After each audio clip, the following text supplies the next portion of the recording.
Hi viewers, today I am gonna go to discuss the cheap flight rate from Muscat International Airport to the Vachakan International Airport and for the Pakistan, as well as those who are interested for, especially for the traveler, for the laborers and the people who are living and working in the Muscat and Oman. They are very this time both airlines are offering amazing travel prices or ticket prices regarding to two airlines. Let's we see discuss the comparisons of Bahrain and Pakistan International Airlines, and both are very comfortable and not a budgeted airlines, and both are a national carriers of the countries Bahrain and Pakistan.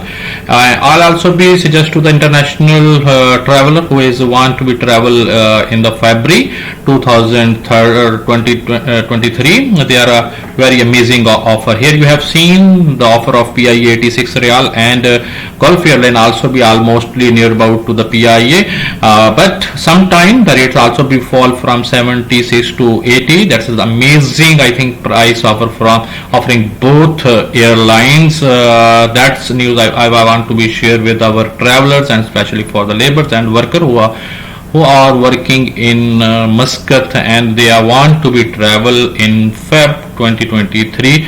Take care. Allah Hafiz.